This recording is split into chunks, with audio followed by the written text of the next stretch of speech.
بسم اللہ الرحمن الرحیم۔ پانچواں طعن جو جیش اسامہ سے ثابت ہے کہ وہ یہ ہے کہ نبی کریم صلی اللہ علیہ وآلہ وسلم نے اپنے بیٹی صدیقہ طاہرہ فاطمہ الزہرا سلام اللہ علیہ سے کہا تھا کہ میں اسی بیماری سے دنیا میں چلا جاؤں گا، اور عائشہ نے صدیقہ طاہرہ سلام اللہ علیہ سے کہا کہ بتائیے کہ آپ کے والد نے آپ کو کیا کہا تھا؟ تو انہوں نے کہا یہ سر ہے، سر یعنی راز ہے، راز ہے جو میں افشا نہیں کر سکتا۔ جب نبی کریم صلی اللہ علیہ وآلہ وسلم کا انتقال ہوا، بلکہ شہادت ہوئی، تو اس کے بعد عائشہ نے ان سے پوچھا، اور یہ روایت بخاری میں موجود ہے، مسلم میں بھی موجود ہے، تو سیدۃ النساء العالمین فاطمہ الزہرا سلام اللہ علیہا نے عائشہ سے کہا کہ انہوں نے کہا تھا کہ وہ اسی بیماری میں دنیا سے چلے جائیں گے۔ رسول پاک صلی اللہ علیہ وآلہ وسلم نے حجۃ الوداع اور غدیر خم کے موقع پر لوگوں کو بتایا تھا کہ وہ اس دنیا سے چلے جانے والے ہیں، لیکن وقت کی تعین نہیں کی تھی۔ بات آیا تھا کہ عنقریب دنیا سے چلے جائیں گے، لیکن وہ کیا اسی بیماری میں دنیا سے چلے جائیں گے؟ اسی بیماری میں؟ یہ صدیقہ طاہرہ سلام اللہ علیہ سے کہا تھا، اور دوسرے صحابہ سے نہیں کہا تھا، صرف صدیقہ طاہرہ سلام اللہ علیہ سے فرمایا تھا۔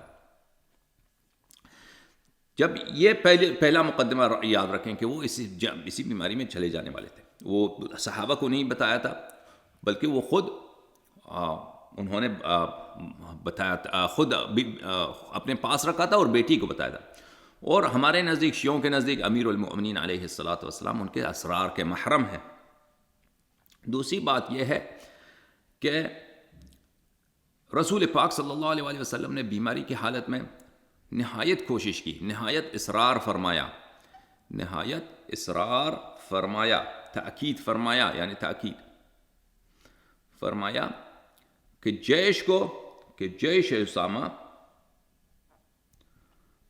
فوراً مدینہ سے روم کی جانب نکل جائے، چل پڑے۔ یہ دوسرا مقدمہ یاد رکھیں۔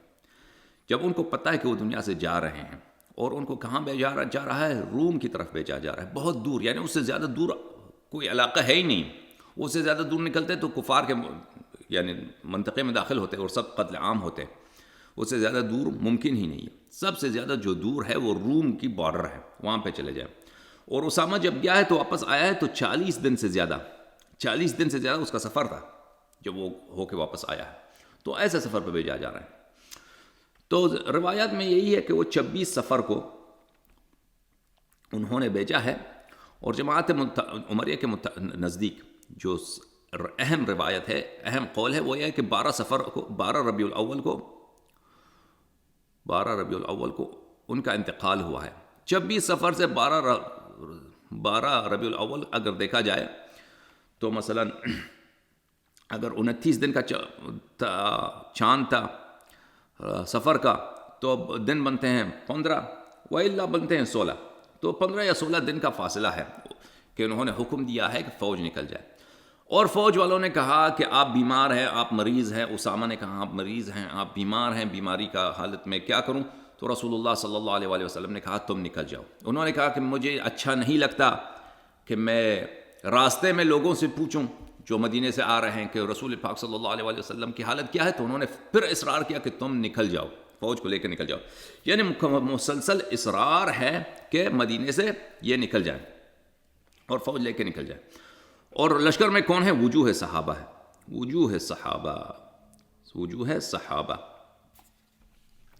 صحابہ بشمول ابو بکر عمر۔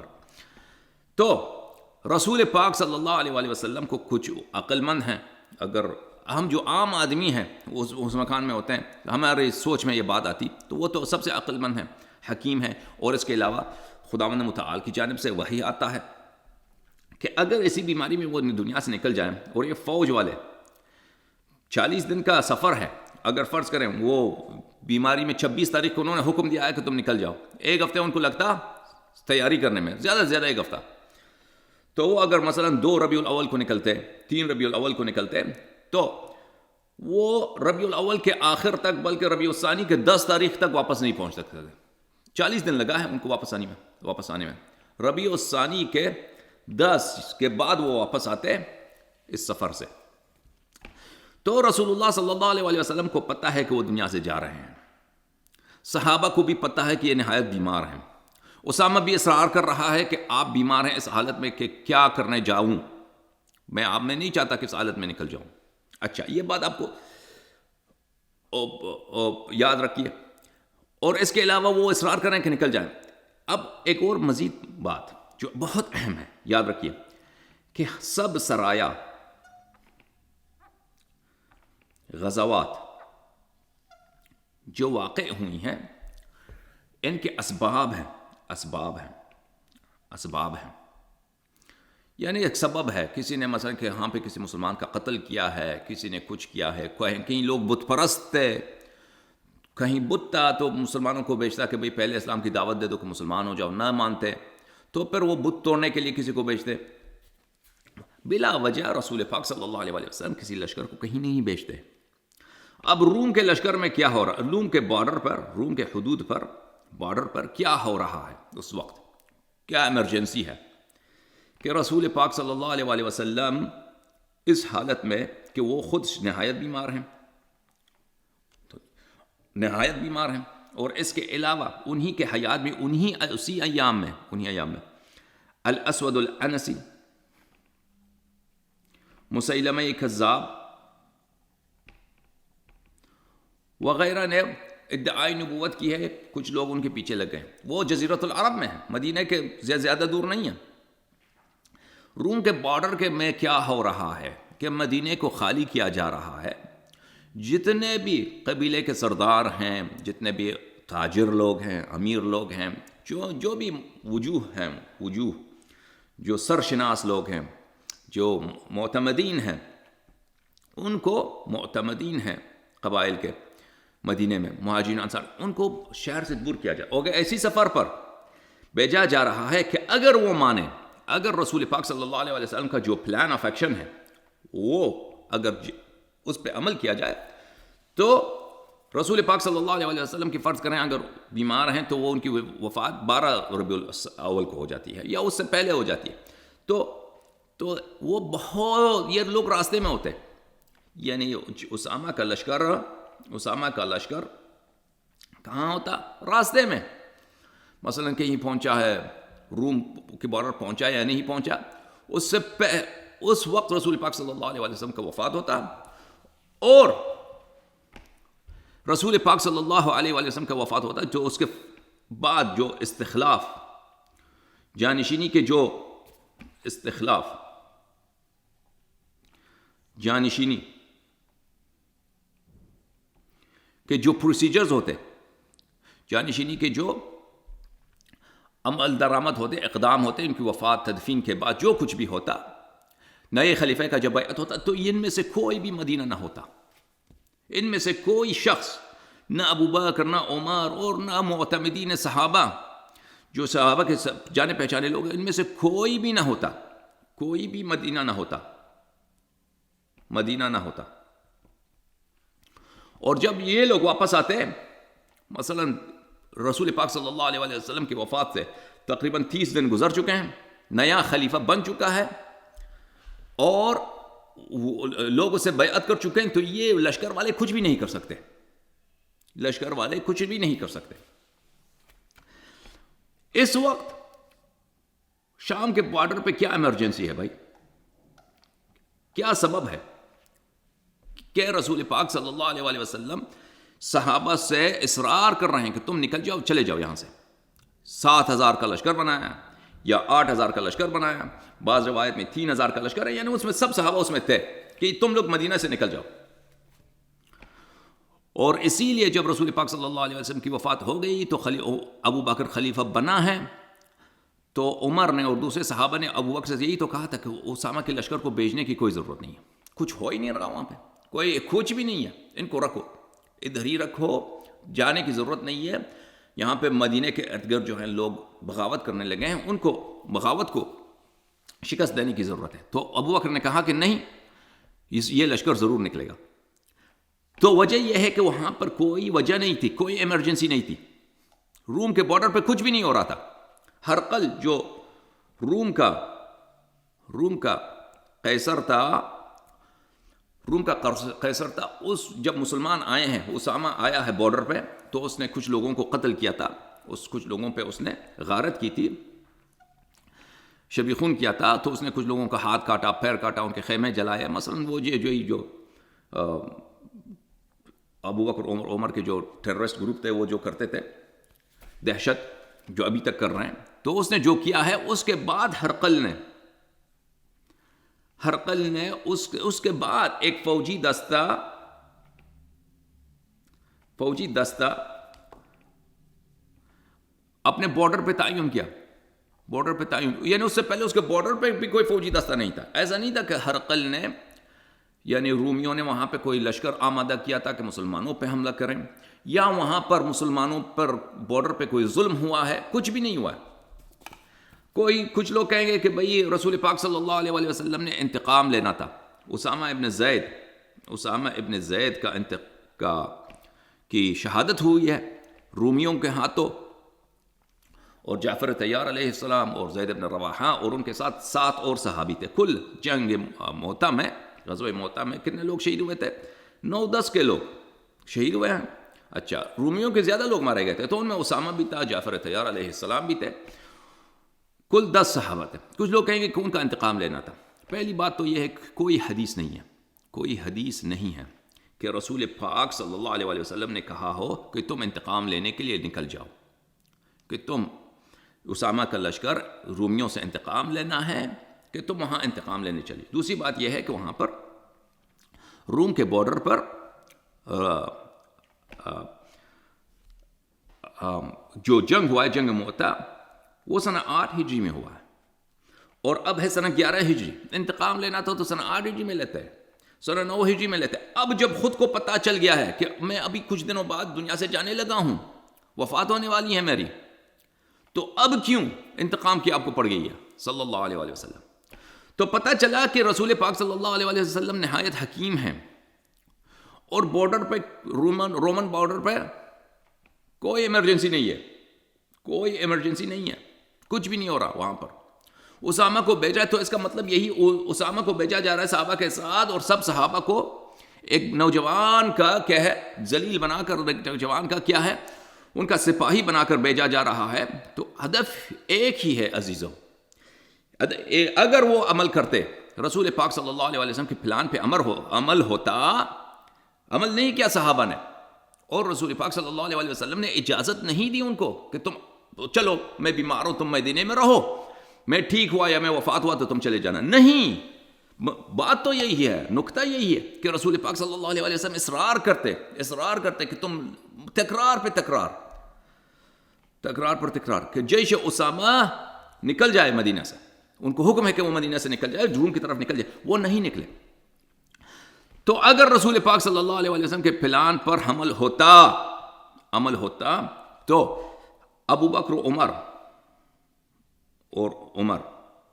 اور کوئی بھی دوسرا شخص جو ابو بکر عمر کا ساتھ دے سکتا ان کو خلیفہ بنانے میں، یہ مدینے میں ہوتے ہی نہیں وقت وفات النبی صلی اللہ علیہ وسلم. اور رسول پاک صلی اللہ علیہ وسلم نے یہ نہایت کوشش کی کہ یہ وقت وفات نبی صلی اللہ علیہ وسلم یہ مدینے سے بعید ہوں. لذا یہ ایک طرح سے مؤقت جلائے وطنی ہے رسول پاک صلی اللہ علیہ وسلم کی جانب سے کہ ان کے وفات کے وقت یہ لوگ مدینے میں نہ ہوں، تاکہ ٹرانسفر آف پاور اور سکسیشن اور جانشینی کا پروسیجر جو عمل ہے وہ بغیر کسی مشکل کے واقع ہو جائے. سمجھ میں آئی بات آپ کی کہ رسول پاک صلی اللہ علیہ وسلم پانچواں پر کیا بنا کہ رسول پاک صلی اللہ علیہ وسلم نے ابعاد یعنی کسی کو بعید کرنا، دور کرنا، ابعاد اور اجلا یعنی جلائے وطن کرنا. ابعاد اور جلائے وطن کیا ابو بکر عمر کو موقت طور پر اور سب لشکر کو کہ یہ وقت وفات نبی صلی اللہ علیہ وسلم مدینے میں نہ ہوں.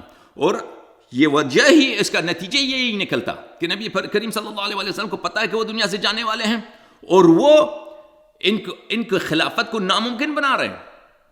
ابو بکر اور عمر کی خلافت کو، غصب خلافت کو ناممکن بنانے کا ایک منصوبہ، غصب خلافت کو، غصب خلافت کو ناممکن بنانے کا ایک نبوی منصوبہ ہے صلی اللہ علیہ وآلہ وسلم. لیکن یہ منصوبہ کامیاب اس لیے نہیں ہوا کہ صحابہ نے اطاعت نہیں کیا، صحابہ نہیں نکلے اعلان کے. اگر کوئی شخص کہتا ہے کہ صحابہ نے معصیت نہیں کی تو ہمیں وہ حکم دکھائے. رسول پاک صلی اللہ علیہ وسلم نے حکم دیا کہ تم نکل جاؤ، تکرار کیا کہ نکل جاؤ، اور اصرار کیا کہ نکل جاؤ. اور انہوں نے کہا کہ آپ مریض ہیں، بیمار ہیں، تو یہ نہیں کہا کہ چلو تم بیٹھو مدینے میں، پھر بھی اصرار کیا کہ نکل، اور وہ نہیں نکلے. یہ معصیت رسول ہے. تو رسول پاک صلی اللہ علیہ وآلہ وسلم کا منصوبہ واضح و آشکار ہے. اور یہ کہ رسول پاک صلی اللہ علیہ وسلم نہیں چاہتے کہ یہ صحابہ اور ابو بکر عمر وقت وفات نبی صلی اللہ علیہ وسلم مدینے میں ہوں، اور اس کے 10 دن بعد، اس کے 20 دن بعد، 30 دن بعد تک مدینے میں نہ ہوں. یہ خود واضح و آشکار ہے کہ رسول پاک صلی اللہ علیہ وسلم ان کی خلافت کو ناممکن بنانے کی وہ کوشش کر رہے تھے صلی اللہ علیہ وسلم. اچھا، یہ 5واں تعین آپ کی خدمت میں عرض کیا. 6واں تعین نمبر 6، ابو بکر کیسے خلیفہ بنا ہے؟ ابو بکر خلیفہ اس لیے بنا ہے کہ ثقیفہ بنی ساعدہ میں ان سے بیعت ہوئی ہے. میں بیعت کی وجہ سے ابو بکر اس لیے خلیفہ بنا ہے کہ ثقیفہ بنی ساعدہ میں ان سے بیعت ہوئی ہے. اچھا، اگر وجوہ مہاجرین یعنی مہاجرین و انصار کے جو معتمدین تھے، حکم نبی صلی اللہ علیہ وسلم سے مدینہ سے وہ نکلتے، رومن بارڈر کے راستے پہ ہوتے، یعنی وہ رومن بارڈر جو مثلا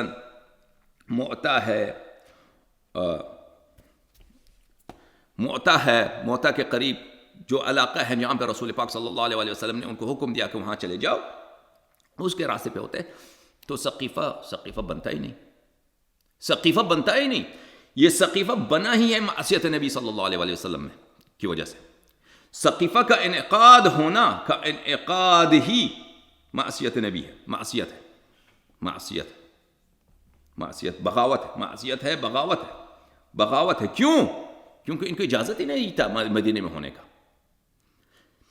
ثقیفہ میں جو لوگ جمع ہوئے ہیں وہ باغی ہیں، وہ معصیت کے شکار ہیں، معصیت کے مرتکب ہیں، لوگ ہیں. ان کو اجازت ہی نہیں ہے مدینے میں ہونے کی. ان کو تو راستے میں ہونا چاہیے تھا. ایک نوجوان کے سپاہی بن کر ذلیل ہو کے وہ ادھر شام کے لشکر کو، شام کے بارڈر کو پہنچانا تھا، اور شام کے بارڈر میں کچھ ہو بھی نہیں رہا. مزے کی بات یہ کہ شام کے وجہ یہی ہے کہ ان کو مدینے سے دور کرنا ہے. سمجھ میں آ رہی ہے؟ تو چھٹا دلیل یہ ہے کہ ثقیفہ ایک بغاوت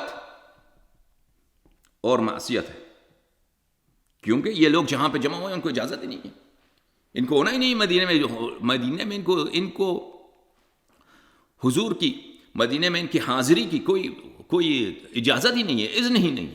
ان کو تو وہاں پہ ہونا چاہیے تھا. اس لیے اصل بیعت ثقیفہ میں حضور گناہ، ثقیفہ میں حاضری گناہ اور معصیت رسول، اور سبب لعن گناہ اور معصیت ہے. تو بیعت ثقیفہ بھی وہی گناہ کار باغی لوگ ہیں. کچھ نے کہا خلافت ہمیں ملنی چاہیے، کچھ نے کہا ہمیں ملنی چاہیے. پھر جو کچھ بھی ہوا تو اصل بیعت ایک معصیت ہے، ان لوگوں کو ہونا ہی نہیں تھا. یہ بنا کون سا؟ تعین نمبر 6. تعین نمبر 7، جب ابو بکر سے بیعت ہوئی ہے تو اس کی پوزیشن کیا تھی؟ وہ تھا ایک سپاہی تھا، اسامہ کا. یعنی رسول پاک صلی اللہ علیہ وآلہ وسلم نے ابو بکر کو سپاہی ہونے سے عزل نہیں کیا، استثناء نہیں فرمایا. ہم بتائیں گے نماز کا جو کہیں گے وہ ہمارا تعین ہے نمبر 10. تعین نمبر 10 یہی آئے گا کہ نماز جماعت پڑھانا وہ بھی جھوٹ ہے، وہ بھی آئے گا، اسی تو ان میں آئے گا. ابو بکر تھا ایک سپاہی، ابو بکر تھا ایک سپاہی. اگر آپ کہتے ہیں کہ رسول پاک صلی اللہ علیہ وآلہ وسلم نے ابو بکر کو لشکر اسامہ میں شامل نہیں کیا تو ایک جھوٹ بات ہے. ہم صحیح احادیث مکرر دکھا چکے ہیں کہ ابو بکر لشکر اسامہ میں شامل تھا. اگر آپ کہتے ہیں کہ ابو بکر کو لشکر سے نکال دیا ہے تو حدیث دکھائیں کہ کہاں ہو کہ آپ لشکر میں شامل نہ ہوں. یہ کوئی بھی حدیث نہیں ہے. اور جہاں تک تعلق پڑتا ہے نماز پڑھانے کا وہ بھی ایک جھوٹ ہے.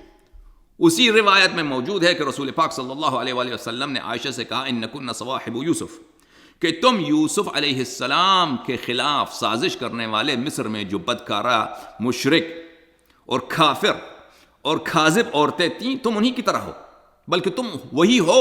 یہ بھی نہیں کہا تم ان کے مثل ہو، بلکہ کہا کہ تم وہی انکن کہ تم اور حفصہ، عائشہ اور حفصہ صواحب یوسف. یہ بخاری میں موجود ہے اور مسلم میں بھی موجود ہے.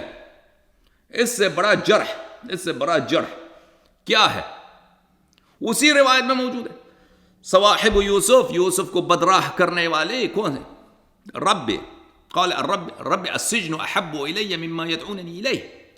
فرمایا حضرت یوسف علیہ السلام نے کہ یہ بدکار، یہ جھوٹی، یہ گناہکار، یہ سازشکار عورتیں جس کام کی طرف، جس گناہ کی طرف مجھے بلا رہے ہیں، سجن ان سے سجن زندان اس سے مجھے زیادہ پیاری ہے. ان کیدکن عظیم، کیدکن عظیم.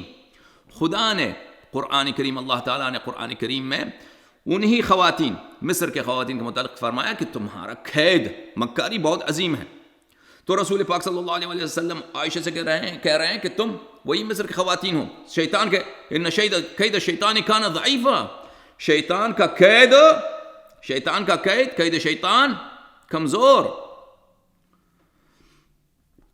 قید جو خواتین تھیں مصر میں بدکاراں، ان کا قید عظیم، ان کا مکاری عظیم.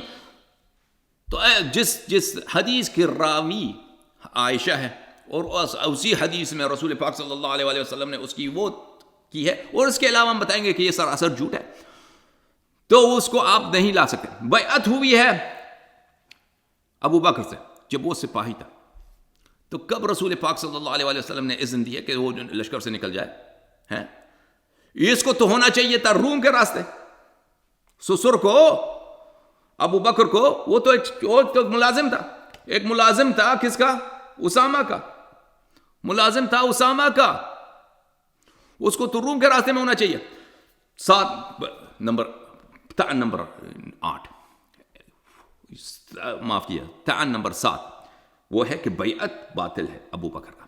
ابو بکر کا بیعت باطل ہے کیونکہ اس کا حضور مدینے میں گناہ ہے. یہ خود ایک سپاہی ہے کہ بھی رسول پاک صلی اللہ علیہ وسلم نے اس کو اس لشکر سے معاف نہیں کیا کہ تم مدینے میں رہنا تاکہ تم سے سقیفے میں لوگ بیعت کریں. یہ کبھی ہوا ہی نہیں ہے. تو تعان نمبر 7 یہ ہے کہ بیعت باطل ہے ابو بکر کے ساتھ. اگر بیعت ہونا تھا تو اس کے جنرل سے ہوتا، اسامہ سے ہوتا. وہ کم از کم اس کا جنرل ہے بھائی، اس سے بھی نہیں صحیح ہے. ٹھیک ہے کہ نہیں؟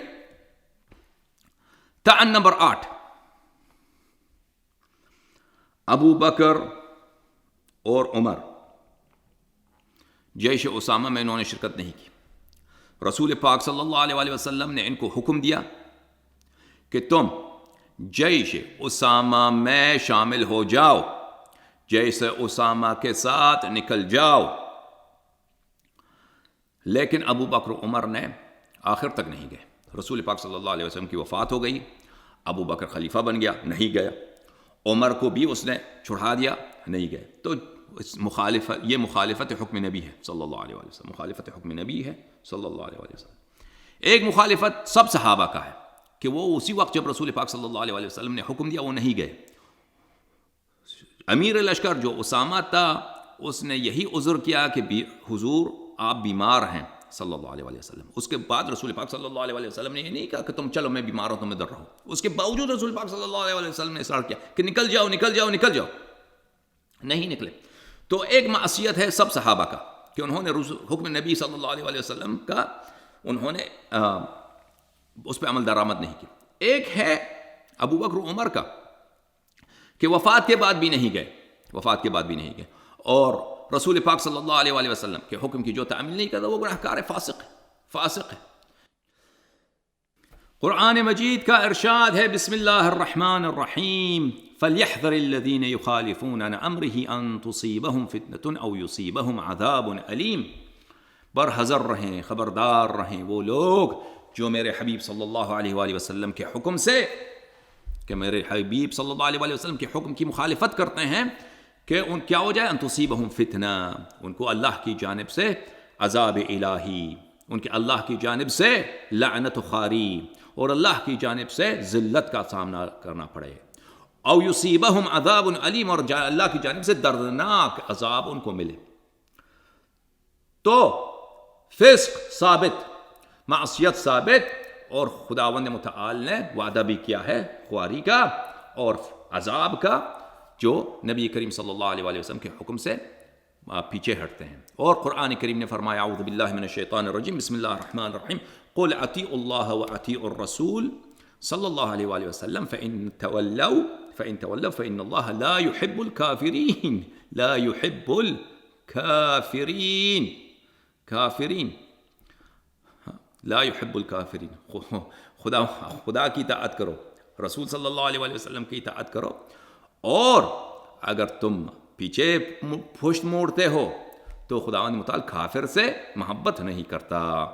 تو نبی کریم صلی اللہ علیہ وآلہ وسلم کا اس طرح ڈیٹ بن کر حکم کی اختلاف مخالفت کرنا ثابت ہے کہ ان کے لیے فسق اور یہ سب متائن ثابت ہیں. اچھا، طعن نمبر 9، طعن نمبر 8 ہم ثابت کر چکے ہیں، طعن نمبر 9. اچھا، پہلے طعون سے جب یہ سب باتیں ثابت ہو گئیں، کیا ثابت ہو گئے؟ پہلا طعن نمبر 2 سے تحقیر ابو بکر، تحقیر ابی بکر. بلکہ طعن نمبر 1 سے، طعن نمبر 1 میں ہم نے کیا کہا؟ طعن نمبر 1 میں یہ کہا کہ امارت و امامت کس سے ہوتا ہے؟ تعیین سے ہوتا ہے، تعیین امیر. طعن نمبر 2 تحقیر ابو بکر عمر. طعن نمبر 3 کیا تھا؟ کہ رسول اللہ صلی اللہ علیہ وآلہ وسلم نے مفضولیت دکھایا ابو بکر عمر کی. طعن نمبر 4 کیا تھا؟ کہ رسول پاک صلی اللہ علیہ وآلہ وسلم نے عدم صلاحیت ان کے دکھایا لوگوں کو، عدم صلاحیت و اہلیت خلافت. طعن نمبر 5 کیا تھا؟ کہ رسول پاک صلی اللہ علیہ وآلہ وسلم نے مدینے نہایت کوشش کی کہ ان کو مدینے سے نکال دیا جائے اور ان کی خلافت کو ناممکن بنایا جائے، خلافت ابو بکر کو ناممکن بنایا جائے. رسول پاک صلی اللہ علیہ وسلم کی نہایت کوشش تھی. اچھا، طعن نمبر 6 کہ بیعت ثقیفہ ایک بغاوت ہے، بغاوت اور معصیت ہے. طعن نمبر 7 ابو بکر سے بیعت کرنا باطل، ابو بکر سے بیعت کرنا باطل. طعن نمبر 8 میرے عزیزو، ابو بکر تخلف کر کے جیش اسامہ سے سب صحابہ گناہ کار تھے، اور ابو بکر و عمر بالخصوص گناہ کار تھے، معصیت و فسق. تو ان سب سے تو ان کو دیکھ کر میرے عزیزو بطلان خلافت، بطلان خلافت، کہ ابو بکر کا خلافت ہی باطل ہے. بھائی جب ابو بکر، یہ طعن نمبر 9 ہے جو ہم نے ثابت کیا، ان سب تعتون سے نتیجہ کیا نکلتا ہے؟ کہ بطلان خلافت ابی بکر، اور اسی طرح بطلان خلافت عمر. ابو بکر و عمر، ابی بکر اور عمر. کیوں؟ کیونکہ عمر کے لیے کوئی شورا کچھ بھی نہیں تھا، کسی نے عمر سے بیعت بھی نہیں کیا ہے. یہ تاریخ میں نہیں ہے کہ عمر کا کوئی بیعت بھی ہوا ہے. عمر کیسے خلیفہ بنا ہے؟ عمر ابو بکر کی وصیت سے عمر بنا ہے خلیفہ، ابو بکر کی وصیت سے. جب ابو بکر کی اپنی حیثیت کی کوئی نہیں ہے، اس کی خلافت باطل ہے، تو عمر کی خلافت جو اس کی بیعت سے بنی ہے وہ بھی باطل ہے. یہ طعن نمبر 9 ہے. اور عثمان کی خلافت بھی باطل ہے، کیونکہ وہ خلیفہ بنا اسی لیے کہ عمر نے شورا بنایا 6 آدمیوں کا، اور کہا کہ جس شخص کو عبد الرحمن ابن عوف ووٹ دے تو وہ خلیفہ بن جائے. تو وہ بھی جب ابو بکر عمر کی اپنی خلافت باطل ہے تو اس کا وہ جو میکانزم بنایا ہے وہ بھی وہ باطل ہی ہے. اچھا، طعن نمبر 10، 9 طعن ہم بیان کر چکے ہیں. طعن نمبر 10 وہ ہے بطلان صلاۃ ابی بکر. یہ کہتے ہیں کہ ابو بکر نے کیا ہے؟ نماز پڑھا ہے. آخری ایام میں اس کو امام جماعت کی ڈیوٹی تھی، امام جماعت کی ڈیوٹی تھی، ڈیوٹی تھی۔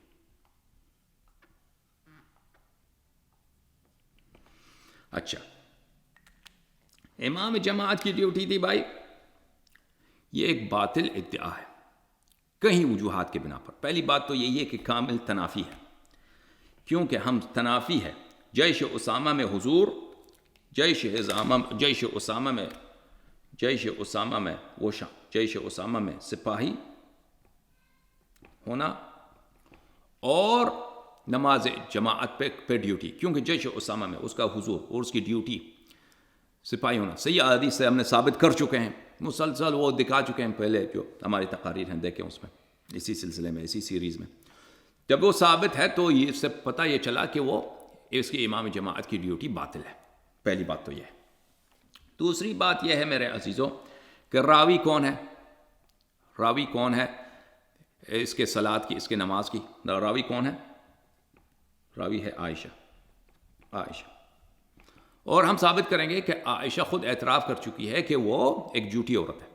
وہ خود بخاری میں بھی ثابت کریں گے، مسلم سے بھی ثابت کریں گے، ایک سے زیادہ واقعے میں ثابت کریں گے کہ وہ کاذبہ ہے، جھوٹی ہے، اس کی روایت پہ کوئی اعتبار ہی نہیں، بالخصوص اس مسئلے پر کہ اس کے والد کی طرف ایک فائدہ اور منفعت کھینچنا ہو، منفعت کو اس کو والد تک پہنچانا ہو، وہ تو اس مسئلے پہ تو بالکل اس کا کوئی تصدیق ہی نہیں کرنا۔ اچھا، یہ نمبر 2 تھا۔ نمبر 3 یہ ہے کہ خود بخاری اور مسلم میں موجود ہے کہ ابو بکر کو رسول پاک صلی اللہ علیہ وسلم نے نماز سے عزل کر دیا ہے۔ نہایت بیماری کی حالت میں رسول پاک صلی اللہ علیہ وسلم کو جب چل بھی نہیں سکتے تھے، کھڑے بھی نہیں ہو سکتے تھے، فضل ابن عباس اور امیر المؤمنین علیہ السلام نے بازوؤں سے پکڑ کر حمل کر دیا، ابو بکر کو پیچھے ہٹایا، انہوں نے خود نماز کو پڑھایا ہے، تو جو شخص امامت سے وہ عزل ہو چکا ہے۔ چوتھی بات یہ ہے کہ ابو بکر جو ہے سپاہی ہے، سپاہی ہونے میں، لشکر اسامہ میں سپاہی ہونا اس کا ثابت ہے، سپاہی ہونا ثابت ہے، وہ تو صحیح حدیث ہیں اس کے، ٹھیک ہے نا۔ اور اگر کوئی ادعا کرتا ہے کہ اس نے نماز پڑھایا ہے تو ہم یہ بتائے کہ اسامہ نے کیا کیا؟ اسامہ نے لشکر بنایا، ٹھیک ہے۔ لشکر کا کام کیا تھا؟ لشکر کا کام یہ تھا کہ وہ مدینے سے فوراً نکل جائے۔ اسامہ نے لشکر کو اٹھایا، مدینے سے شہر سے باہر 3 میل یا 15 میل جو مختلف فاصلے بتائے گئے ہیں، یعنی 1 فرسخ یا 4 فرسخ بتائے گئے ہیں، وہاں پہ جرف کے مقام پر اس نے کیمپ لگایا اور سب صحابہ سپاہی کو وہاں پہ لے گیا ہے۔ اب سپاہیوں میں کون تھا؟ ابو بکر تھا۔ اچھا، نماز کا وقت آیا، بلال نے اذان دی ہے، رسول پاک صلی اللہ علیہ وسلم عائشہ کہتی ہیں کہ کہا کہ ابو بکر کو بلاؤ، چلو نماز کا وقت ہے، ابو بکر کو بلاؤ۔ ابو بکر تو جرف میں، جرف تو 1 گھنٹے کا، کم از کم 1 گھنٹے کا راستہ ہے، اور اگر کہیں کہ 4 فرسخ ہے تو 4-5 گھنٹے کا راستہ ہے پیدل، 2 گھنٹے کا راستہ ہے، بہرحال آنے جانے میں وہ ڈبل ہو جاتا ہے، 2 گھنٹے کا کم از کم راستہ ہے۔ تو ایک ایسا نماز ہے، اس کے امام جماعت کو بلانے میں کم از کم 2 گھنٹے لگیں گے، اس کو ڈھونڈنے میں اور اس کو لانے میں، تو یہ بالکل ایک جھوٹ بات ہے، صحیح ہے نا۔ 5ویں دلیل، 4تھی یا 5ویں دلیل ہماری ہے کہ ابو بکر کا سپاہی ہونا ثابت ہے روایات سے، ٹھیک ہے۔ ہم مانتے ہیں، چلے مان لیا کہ بھائی اس کا امام جماعت ہونا بھی، چلیں فرض کرتے ہیں مان لیا، امام جماعت ہونا بھی مان لیا، لیکن یہ سپاہی امام جماعت ہونا، سپاہی ہونے سے اس کو صرف اسی صورت میں استثناء کر سکتا ہے، استثناء کر سکتا ہے کہ یہ ثابت ہو جائے کہ پہلے ان کو سپاہی بنایا، پھر کہا کہ تم امام آ کے نماز پڑھاؤ، ٹھیک ہے نا۔ پہلے سپاہی بنایا، پھر کہا کہ تم آ کے نماز پڑھاؤ، تو اس سے اس کو استثناء ملتی ہے۔ وَإِلَّا اگر جب تک یہ ثابت نہ ہو کہ یہ ترتیب ثابت نہ ہو، تو یہ ان کا ادعا کا کوئی فائدہ نہیں ہے، کیونکہ عین ممکن ہے کہ پہلے وہ نماز کسی کام سے یا کسی کام سے مدینے آیا تھا، نماز پڑھا چلا گیا ہے، یا یہ کہ وہ پہلے اس کو نماز کی ڈیوٹی تھی، پھر اس کو سپاہی بنا دیا ہے، چلو نکل جاؤ، سپاہی بنو، فوج میں نکل جاؤ، ٹھیک ہے نا۔ امام جماعت ہونا صرف اسی صورت میں فوج سے استثناء دے سکتی ہے کہ ثابت ہو کہ پہلے اس کو نماز کی پہلے سپاہی بناتا، پھر یہ ترتیب ثابت ہو. ترتیب تو جماعت عمریہ ثابت ہی نہیں کر سکتے. یہ کوئی حدیث ان کے پاس، اگر ہم ان سے یہ ڈیمانڈ کریں گے چلو ایک حدیث دکھاؤ، حدیث دکھاؤ کہ رسول پاک صلی اللہ علیہ وسلم نے صاف الفاظ میں کہا کہ ابو بکر اس لشکر میں نہ جائے، ابو بکر کو لشکر سے معافی ہے کیونکہ اس کو نماز کی ڈیوٹی ہے. کہاں یہ حدیث؟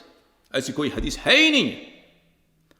وہ جہاں تک نماز جماعت کی حدیث ہے وہ تو نماز جماعت سے اس کو عزل کر دیا، ہٹا دیا گیا، عزل کر دیا، اس کو ہٹا دیا رسول پاک صلی اللہ علیہ وسلم نے. وہ تو بخاری میں بھی ہے، مسلم میں بھی ہے.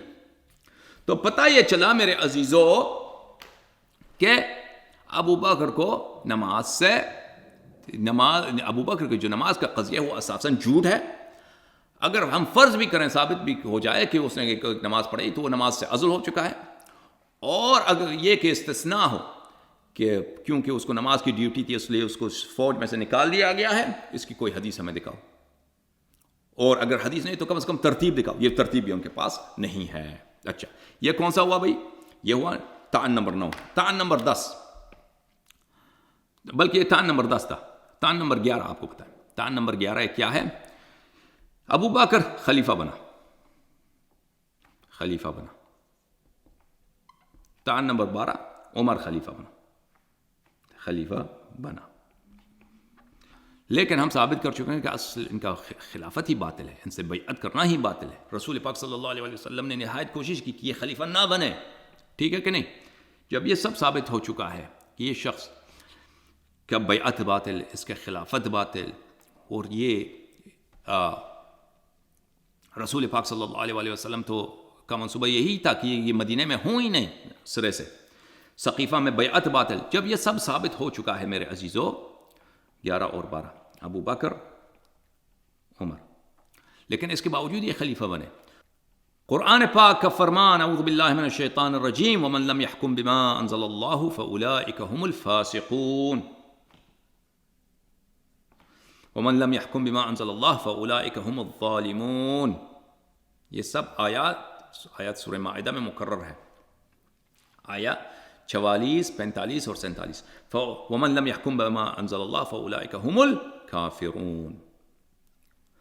اس ابو بکر نے اپنے آپ کو خلیفہ کہلایا، عمر نے اپنے آپ کو خلیفہ رسول کہلایا صلی اللہ علیہ وآلہ وسلم. کہ اس کی خلافت اساسی سے باطل. اللہ نے اس کو خلیفہ نہیں بنایا ہے، رسول اللہ صلی اللہ علیہ وآلہ وسلم نے اس کو خلیفہ نہیں بنایا ہے. سقیفہ میں اصل بیعت باطل. رسول اللہ صلی اللہ علیہ وآلہ وسلم کا کوئی حکم نہیں ہے کہ ابو بکر کو یا کسی اور کو سقیفہ میں میرا خلیفہ بناؤ، یا عمر کو میرے بعد جانشین تعین کیا جائے. ان کا اصل خلافت باطل، لیکن اس کے باوجود ان لوگوں نے اپنے آپ کو خلیفہ کہلایا. عمر نے اپنے آپ کو امیر الفاسقین کہلایا، امیر المؤمنین علیہ السلام کا لقب اپنے آپ کو دیا. اور خدا نے کہا ومن لم يحکم بما انزل اللہ، بما انزل اللہ. اگر کوئی آیت ہے، کوئی حدیث ہے کہ ابو بکر کو خلیفہ بناؤ تو ہمیں دکھاؤ. اگر نہیں ہے تمہارے پاس حدیث، کوئی روایت، تو ہمارے پاس حدیث روایت ہے کہ ان کی خلافت باطل ہے. اور یہ آیت ثابت، ومن لم يحکم بما انزل اللہ فاولئک هم الفاسقون. فسق ثابت، ظالمون ظالم ہونا ثابت، کافرون کفر ثابت. یہ سب متائن، 12 متائن ہم نے آپ کی خدمت میں پیش کیے. یہ 12 متائن جیش اسامہ سے مستخرج متائن ہیں. اب انشاءاللہ تبارک و تعالی، اور اس کے متائن ان لوگوں کے بہت ہیں عزیزو. یہ تو ایک بے پناہ اور بے ساحل بحر ہے، سمندر ہے ان کے پلید کردار. تو ان 12 متائن کو انشاءاللہ تبارک و تعالی ابھی بالاجمال الاختصار، بالاجمال ہم نے عرض کیا ہے. اب ایک متعن کو ہم تفصیل کے ساتھ، دلائل کے ساتھ ان کی کتابوں سے نکال کر آپ کی خدمت میں پیش کریں گے. وصلی اللہ علی سیدنا محمد وآلہ الطاہرین.